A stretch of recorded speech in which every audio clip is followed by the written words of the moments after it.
ایک ایسی قوم کہ جن کے لیے بھوک صرف ایک لفظ تھا، جن کے شہر میں تنگی کا کوئی تصور ہی نہیں تھا، جہاں سونا مٹی کی طرح تھا اور پانی رحمت کی طرح بہتا تھا۔ پھر سوچئے کہ ایک چھوٹا سا چوہا اور مارین کا عظیم بند اپنی لکھی ہوئی تقدیر سے جا ملا۔ نہ فوج کا حکم، نہ زلزلہ، نہ آسمانی بجلی، بس اللہ کا ایک حکم اور پورا کا پورا شہر تباہ ہو گیا۔ بس ایک رات اور دنیا کی سب سے امیر سلطنت زمین کے نیچے دفن۔ یہ وہ واقعہ ہے جس کا ذکر اللہ نے قرآن میں کیا ہے۔ یہ ہے قوم سبا، جنت سے جہنم تک کا سفر۔ اور یقین مانیے آگے جو ہوگا وہ آپ کو اندر تک ہلا دے گا۔ قوم سبا آج کے یمن علاقے میں آباد تھی، اور یہ کوئی عام قوم نہیں تھی، یہ دنیا کی سب سے زیادہ خوشحال قوم تھی۔ ان کی زمین زرخیز تھی، ہوا نرم تھی اور بارش بالکل میزان کے ساتھ ہوتی تھی۔ مگر ان کی اصل طاقت، ان کا سب سے بڑا راز مریب کا عظیم ڈیم تھا۔ یہ ڈیم اتنا عظیم تھا کہ اس کے ذریعے دونوں جانب پھیلے ہوئے باغوں کو پانی ملتا تھا۔ پھل اتنے زیادہ تھے کہ مسافر جب وہاں سے گزرتے تھے تو بھوک کا احساس نہیں ہوتا تھا۔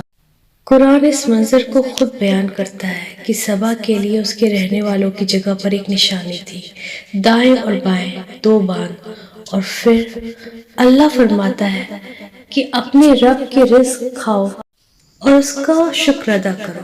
صرف دولت نہیں تھی، یہ اللہ کی رحمت کا نظام تھا۔ دوستوں اس سال کی فصل بہت زیادہ ہے۔ ہاں اللہ کا شکر ہے، خدا کی رحمت ہے، بالکل بہت بڑی ہے۔ شہر صاف، نظام منظم اور لوگ امن میں۔ قرآن نے اس شہر کو کہا ہے پاک شہر اور بخشنے والا رب۔ یہ تھی زمین پر جنت۔ اسی قوم کی سب سے مشہور حکمران رانی بلقیس۔ تفسیر ابن کثیر کے مطابق بلقیس ایک سمجھدار، باحکمت اور طاقتور رانی تھی۔ اس کا تخت عظیم تھا، اس کا نظام مضبوط اور اس کی سلطنت دور دور تک مشہور تھی، یہاں تک کہ اس کا ذکر اللہ کے نبی حضرت سلیمان علیہ السلام تک جا پہنچا۔ حضرت سلیمان علیہ السلام اللہ کے وہ نبی تھے جن کے پاس ایسی طاقت تھی کہ جنات ان کے حکم میں، پرندے ان کی زبان سمجھتے اور ہوا ان کے لیے چلتی۔ انہوں نے بلقیس کو خط بھیجا۔ قرآن اس خط کے الفاظ بیان کرتا ہے۔ یہ خط سلیمان کی طرف سے ہے اور یہ اللہ کے نام سے شروع ہوتا ہے، اور دعوت دی اللہ کے آگے سجدے میں جھک جاؤ۔ بلقیس نے مشورہ کیا، تحفے بھیجے، سونا، چاندی، زیورات، مگر سلیمان علیہ السلام نے سب واپس کر دیا اور فرمایا جو اللہ نے مجھے عطا کیا ہے وہ تمہاری دولت سے کہیں بہتر ہے۔ یہاں بلقیس سمجھ گئی کہ یہ کوئی عام بادشاہ نہیں ہے، یہ اللہ کے نبی ہیں۔ پھر وہ خود سلیمان علیہ السلام کے پاس ملنے آئی، اور جب شیشے کے محل میں داخل ہوئی تو پانی سمجھ کر اپنا لباس اٹھایا۔ یہ حقیقت کھلی۔ اس وقت بلقیس نے کہا پروردگار میں غلط تھی، اب میں اللہ پر ایمان لاتی ہوں۔ اور تفسیر ابن کثیر کے مطابق بلقیس کے بعد قوم سبا میں بھی اسلام سے قبول کر لیا۔ یہ تھا سبا کا روحانی اور دنیاوی عروج، مگر وقت ہمیشہ ایک جیسا نہیں رہتا۔ بلقیس کا دور ختم ہوا، نسلیں بدلی، حکمران بدلے، اور وقت کے ساتھ شکر کی جگہ غرور نے لے لی۔ ہم امیر اور طاقتور ہیں، کوئی ہمیں تباہ نہیں کر سکتا۔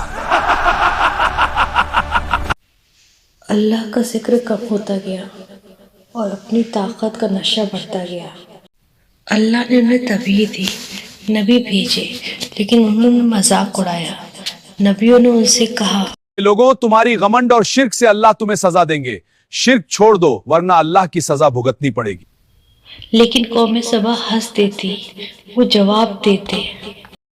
سال گزرتے گئے، اللہ کے نبی نے بار بار سمجھایا، لیکن مگر ان کے دل پتھر ہی رہے۔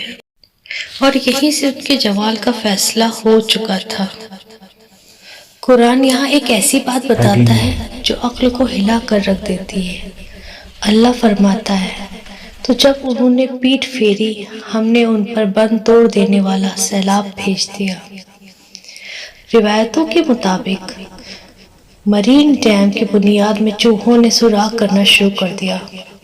لوگ دیکھتے رہے مگر گھمنڈ میں اندھے تھے۔ دیکھو یہ چوہے باندھ کو کھود رہے ہیں۔ ہاں پھر لیکن وہ یہ کچھ نہیں رات کر آئی، سکتے۔ لوگ سو بالکل رہے یہ- تھے، شہر خاموش تھا اور مریم ڈیم اپنی آخری سانس لے رہا تھا۔ پہلے ایک آواز آئی، پھر دوسری، اور اچانک بند ٹوٹ گیا۔ پانی جو کبھی رحمت تھا اب قہر بن چکا تھا۔ لوگ چیخنے لگے، کوئی بولا بند تو مضبوط تھا مگر بھاگنے کا کوئی راستہ نہیں تھا۔ قرآن کے الفاظ ہیں کہ پھر ہم نے ان پر بند توڑ دینے والا سیلاب بھیج دیا۔ نبی کی آواز گونجتی رہی، اٹھتی لہریں شہر پر گرتی گئی، ہر کونے کو اپنی لپیٹ میں لے رہی تھی۔ گھر، باغ اور بازار سب ایک ساتھ ڈوب گئے۔ لوگ چیخ رہے تھے اپنی جان بچانے کی کوشش میں، کچھ گر رہے تھے، کچھ لہروں میں کھل رہے تھے، اور ہر شور صرف قہر میں کھل گیا۔ آخر میں ایک اونچی لہر ان سب کو ہمیشہ کے لیے خاموش کر گئی، اور پھر جو زمین پہ جنت تھی وہ ویرانہ بن گئی۔ باغ مٹی بن گئے، گھر بہہ گئے، شہر کے شہر ختم ہو گئے، نسلیں ختم ہو گئی، صرف واقعہ رہ گیا۔ اللہ فرماتا ہے، ان کے باغوں کے بدلے کانٹے دار جھاڑیاں لگا دی گئیں۔ یہ سزا کیوں تھی؟ قرآن خود جواب دیتا ہے کہ یہ سزا اس لیے تھی کہ انہوں نے ناشکری کی۔ قوم سبا دولت سے تباہ نہیں ہوئی، غرور سے تباہ ہوئی۔ ان کا جرم یہ نہیں تھا کہ وہ امیر تھے، ان کا جرم یہ تھا کہ وہ ناشکرے تھے۔ انہوں نے اللہ کی رحمت کا شکر ادا نہیں کیا۔